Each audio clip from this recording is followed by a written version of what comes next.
Cinérama. 10e émission de Cinérama spécial Cannes et la dernière pour nous. J'espère que vous nous avez suivis avec joie et curiosité pendant toutes ces émissions. Et ben la dernière va pas être triste, vous allez voir, parce qu'on va vous parler de pas mal de films assez importants. Donc on va commencer par Capharnaüm de Nadine Labaki, ensuite Un couteau dans le cœur de Yann Gonzalez avec Vanessa Paradis, très attendu. L'interview du jour sera consacrée au cinéaste italien Matteo Garrone. Et ensuite, comme il y a encore deux films qui vont passer aujourd'hui, enfin qui seront peut-être au palmarès, on ne sait pas, Guillemette et moi, on vous parlera des deux films restants de la compétition. Guillemette, bonjour. Bonjour Pierre. Samuel. Bonjour Pierre. En forme? Fatigué? Ah bah c'est la fin du festival, on est un petit peu sur les rotules, mais on va tenir. Moi je tousse, c'est affreux, c'est épouvantable. Alors on va commencer, si vous le voulez bien, par le film de Nadine Labaki qui s'appelle Capharnaüm. Vous y allez, Guillemette, Samuel, qui est-ce qui veut le défendre? Non pas que je veuille l'attaquer, mais allez-y. Ah, c'est bien parti pourtant. Non, je trouve que c'est bien, mais pas plus. Allez-y, allez. Moi je trouve que c'est un film, je suis d'accord avec toi pour pointer des défauts à droite à gauche, il y a trop de musique. Il y a une manière de narration un peu compliquée, alors qu'en fait, oui, de manière assez inutile dans un montage avec des flashbacks et tout. Mais c'est honnêtement un peu le film, pour le coup, français qu'on attendait sur une vraie force documentaire, mais elle réussit à transformer vraiment en fiction.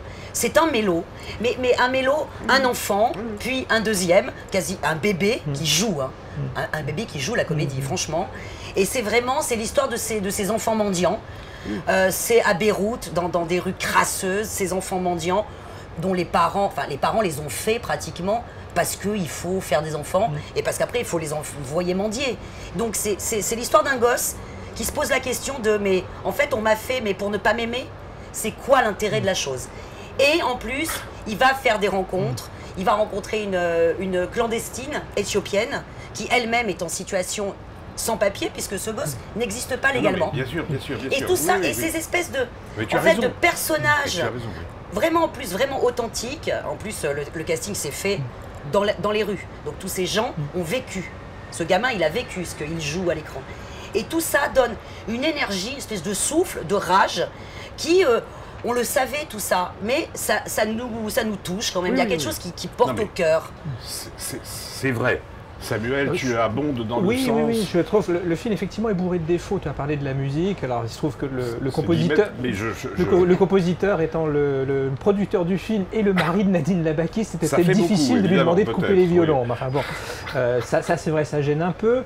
Guillemette a parlé du récit un peu alambiqué, il y a des scènes de procès, parce que le petit garçon attaque ses parents en justice pour l'avoir mis au monde. Oui, enfin, c'est le point de départ du film. Le procès est un peu laborieux, c'est un peu lourd, un peu démonstratif. Voilà. Ça c'est un principe de mélo. Oui, voilà. Mais c'est vrai que même tous les défauts ne m'ont pas empêché vraiment de rentrer à fond dans le film, d'être emporté par l'énergie des comédiens, de l'énergie de cette mise en scène qui peut paraître un petit peu brouillonne, mais en même temps, moi je trouve qu'elle arrive vraiment à saisir quelque chose de cette réalité de Beyrouth. Alors moi, j'avais pas vu Beyrouth comme ça, quoi. C'est quand même, on a l'impression d'être dans les faubourgs les plus crasseux du Caire, enfin, une espèce de quart-monde dans un état de délabrement avancé, et avec ces enfants totalement livrés à eux-mêmes. Il y a un petit côté, alors sans le surréalisme, mais c'est les Olvidados de Buñuel, mais d'aujourd'hui au Liban, quoi. Sans le surréalisme, on est dans un réalisme pur, là. Et il faut quand même saluer vraiment la performance, ce que disait Guillemette.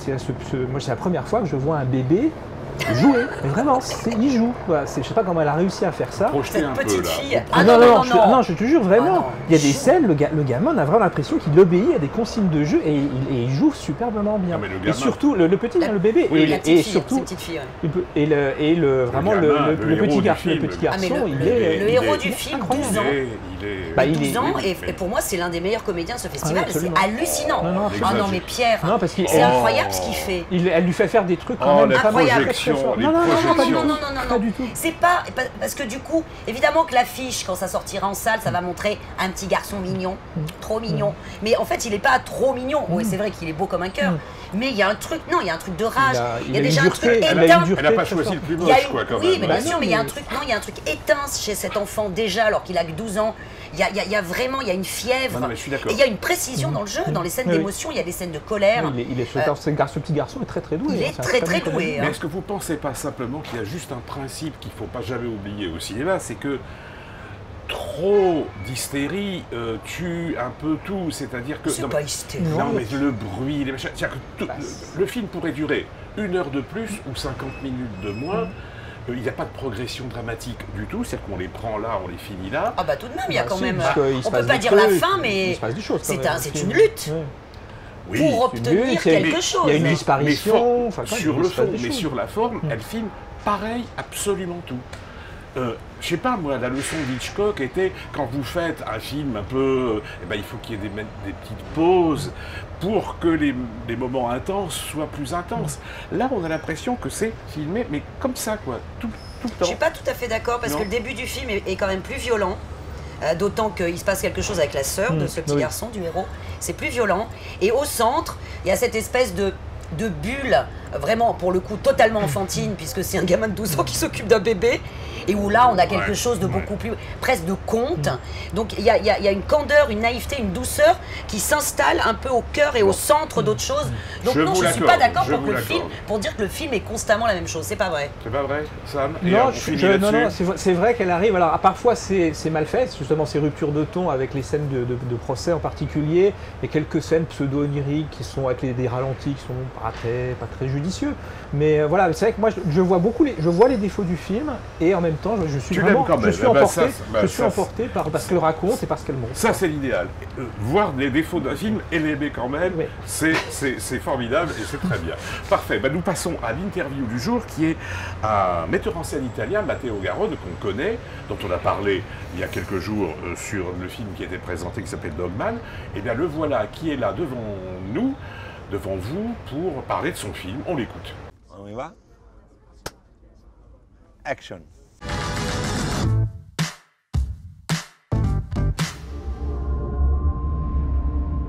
Sono amico tuo io. Sì o no?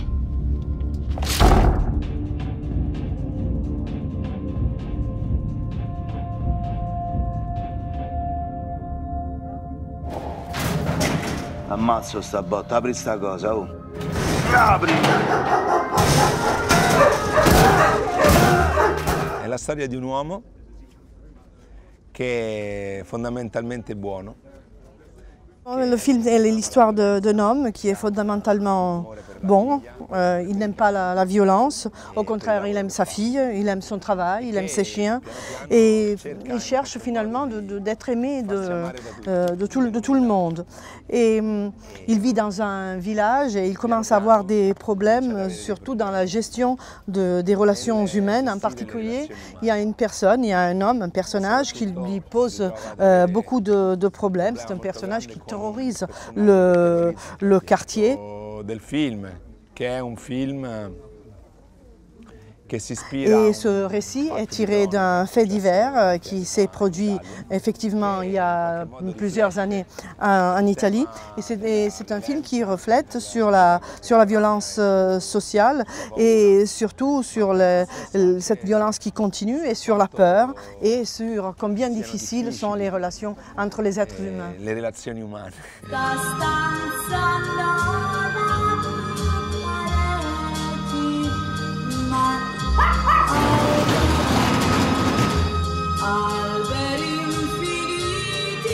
Ricordate un'altra volta.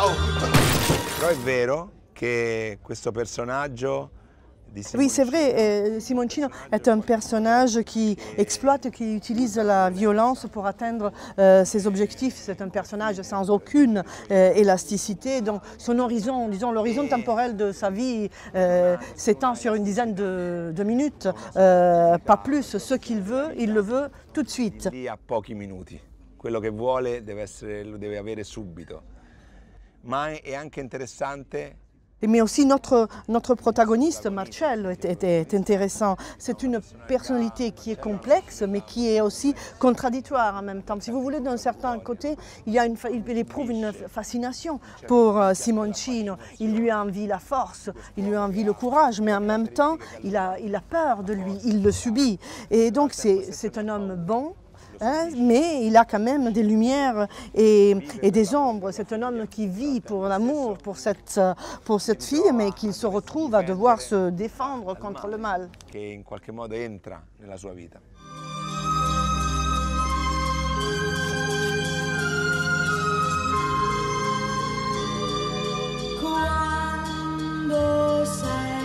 Ma io mi trovo sempre molto bene. Moi, je travaille volontiers avec les chiens. Je travaille bien avec les chiens parce qu'ils sont imprévisibles et parfois ils font même des cadeaux.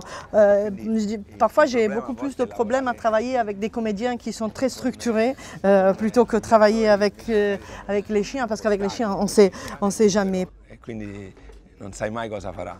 Pour ce qui concerne la question de la bestialité humaine, oui, je dirais que le thème, c'est bien la violence qui est présente dans notre société.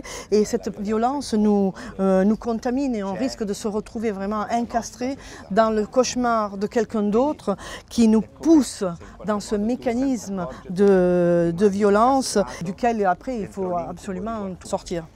Che tu non conosci, che ti è anche estraneo, ma a cui ti devi rapportare. Alors, deuxième film, c'est Un couteau dans le cœur de Yann Gonzalez, très attendu, avec Vanessa Paradis et plein d'autres comédiens. Là aussi, on va comprendre vite, je crois, le sujet, et on regarde un extrait du film.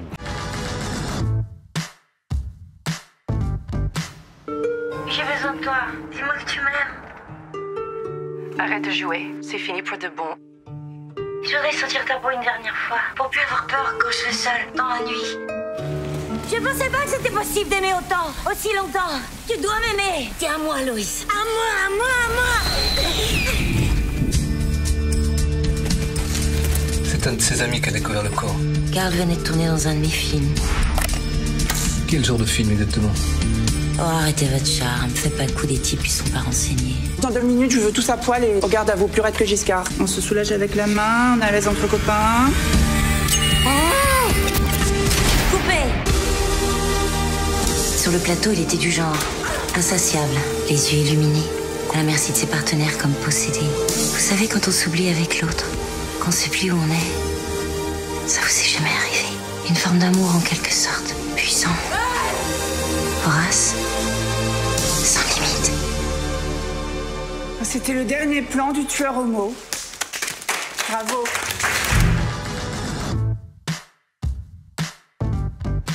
Alors, film très attendu. Samuel, qu'est-ce que t'en penses? Alors, j'étais pas vraiment client du premier film de ce réalisateur. Moi non plus. Qui était vraiment le prototype du film branché, avec un casting effectivement très insolite, mais voilà, très connoté, gay, pointu, branché. Qui se regardait beaucoup filmer, voilà. Donc là, je trouve ça beaucoup mieux. C'est mieux. Parce que là, il y a une vraie histoire, c'est un polar, avec du mélo au milieu. Voilà, c'est quand même très, comment dire, un peu affecté, très précieux dans la mise en scène. Mais voilà, il y a quand même des belles choses dans le film, beaucoup trop d'affaîtris, quoi. Mais ça voilà, ça se tient. Guillemette. Ben moi en fait j'aime beaucoup ça et beaucoup, oui, mais c'est drôle parce que c'est vraiment un objet, il faut quand même dire 2 secondes que ça raconte. Hein. Oui. Vanessa Paradis en 1979 est productrice, réalisatrice de films porno gays. Et série C, D, E, F jusqu'à Z, quoi. Oui, vu ce qui se passe à l'écran, on est pas... Oui, non, mais c'est fauché, quoi. Enfin, c'est pas du film d'auteur, quoi. Voilà, mince, j'en regarde le micro. Tu casses pas le matériel, Guillemette. Non, mais je suis désolée, Pierre. Mais c'est dans l'enthousiasme. C'est un accident de fin de festival. Voilà. Alors, donc, tu disais que Vanessa Paradis, oui. Alors, elle est productrice de films porno. Série Z, quoi. Dans les années 70, enfin, série Z, avec quand même des images... c'est pas parce qu'il y a 15 mecs... Du porno Z, quoi. Oui. Il y a 15 mecs qui s'activent, que c'est pas de la série. Qui s'activent, comme tu dis si joliment. Et donc, tout d'un coup, il y a un tueur. Un tueur, mais qu'en plus on voit, mais il est masqué. Un peu Crossing. Un peu Crossing de William Friedkin, qui avait été taxé d'homophobie à l'époque, hein, je le signale. Et donc ce tueur masqué, que je trouve une très belle créature, très belle trouvaille, le masque et tout, se met en fait à trucider pratiquement tous les acteurs qui bossent pour Vanessa Paradis. Mais en fait, ça la concerne moyennement parce qu'elle est en train de vivre un chagrin d'amour absolu puisque la monteuse qui travaille avec elle des films porno la quitte et elle ne le supporte pas. Donc, tout ça, ça parle donc d'une héroïne lesbienne, des films porno gays, des images plein pot où on voit exactement ce qui se passe dans les films de la dame. Hein.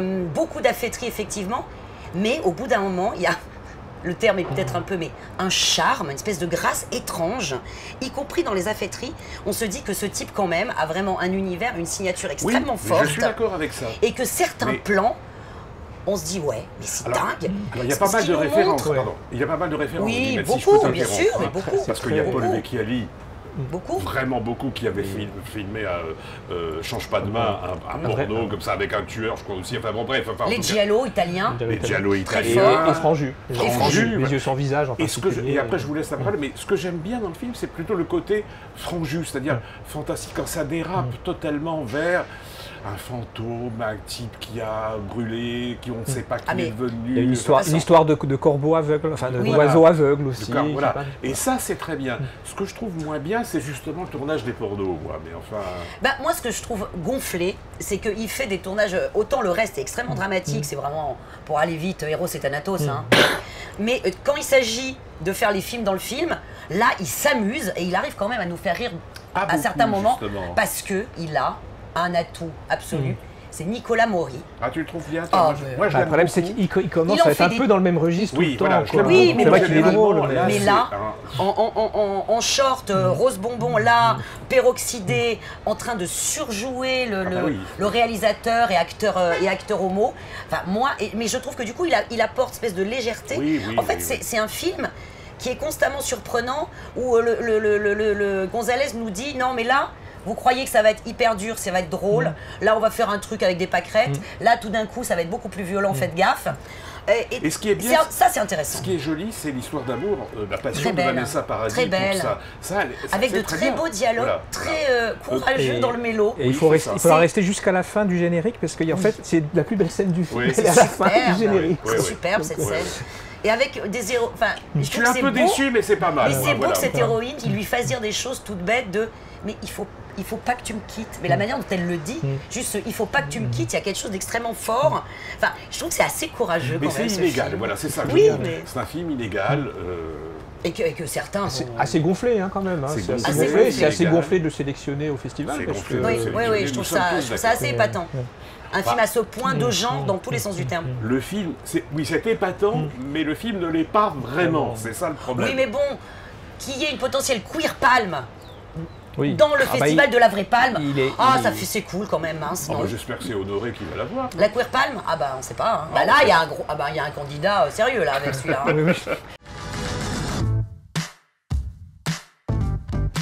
Alors voilà, il y a encore 2 films qui vont passer, dont on va vous rendre compte très très vite, hélas. Alors l'un, c'est un film qui s'appelle Aïka de Sergueï Dvortsevoï. Dvortsevoï, tu l'as vu, Guillemette? Oui. C'est vraiment bien. Il avait réalisé Tulpan précédemment. Et là, en fait, il est juste parti d'une statistique absolument atroce. À Moscou, il s'est aperçu que dans les hôpitaux, il y avait, chaque année, plus de 200 ou 300 bébés de femmes kirghizes abandonnés. Parce qu'en fait, il y a plein de femmes de clandestines, pour le coup, dans la ville de Moscou, qui n'ont pas de job et qui sont obligées, quand elles accouchent, d'abandonner leurs gosses parce qu'elles ne peuvent pas s'en occuper. Il part de ça et il suit une héroïne. Mais la caméra collée là, alors c'est un peu un film de nuque, hein, comme on appelle ça, c'est-à-dire la caméra portée qui suit la gonzesse de dos, enfin de dos, de 3/4, de partout. C'est Dardenne. Il la suit. C'est les frères Dardenne qui ont fait ça. Il la suit, mais c'est magnifique dans la neige et elle avance et c'est une combattante et elle se bat contre vraiment le pire de tout. Je vous dis pas la fin, mais en héroïne féminine et en tournage un peu sale. Là, c'est du formalisme un peu sale, du formalisme sauvage et tout. Mais c'est vraiment très très fort. Et peut-être que cette actrice kirghize, c'est peut-être le genre de surprise de prix d'interprétation de dernière minute. À la Rosetta. Inattendu. À la Rosetta ou à l'actrice de Marosa de Mendoza il y a quelques années. Tout d'un coup, cet inconnu là qui surgit, qui sort de la neige et qui est incroyable.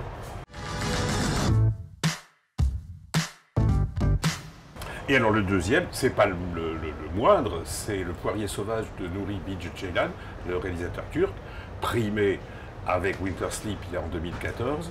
Moi je trouve que c'est peut-être le meilleur, enfin en tout cas un des plus grands films du festival. C'est très différent de Winter Sleep qui était plus tchécovien. Pour faire une référence littéraire, là c'est presque plus stendhalien en quelque sorte. C'est quelqu'un... Ah bah c'est un arriviste, oui. Oui, c'est un arriviste, Balzac, Stendhal, enfin c'est quelqu'un qui est un arriviste et qui ne sait pas ce qu'il va faire de sa vie et qui méprise son père et puis finalement il va peut-être s'apercevoir que son père, mon père avait raison comme disait Sacha Guitry, et voilà, moi je trouve ça absolument magnifique. Ah, il y a des... 3h08, certes. Il aurait coupé 2-3 petits trucs qu'on lui en aurait pas voulu, mais il y a 2-3 séquences mais somptueuses. Sublime. Une sous un arbre, hein, voilà, avec une jeune fille, on est bien d'accord. La rencontre du héros avec une jeune fille. Quelques images fantasmées autour d'un puits qui sont magiques, mais à tomber par terre. Et puis décidément, qu'est-ce qu'il raconte bien les histoires de mecs qui sont pleins de morgue. Hein. C'est incroyable. Il est quand même odieux ce personnage. Mais c'est passionnant. C'est son éducation littéraire, sentimentale, professionnelle, et c'est vraiment passionnant. Voilà, et bien écoutez, j'espère qu'on vous a donné envie de voir tous ces films. Alors, le palmarès de la rédaction de Télérama, dès demain, de chacun des membres de la rédaction, vous allez pouvoir le trouver sur le site Télérama, télérama.fr. Merci de nous avoir regardé et écouté avec patience et obstination. Et puis, je ne vous dis pas à demain, mais pour certains, à l'année prochaine. Au revoir. Cinérama.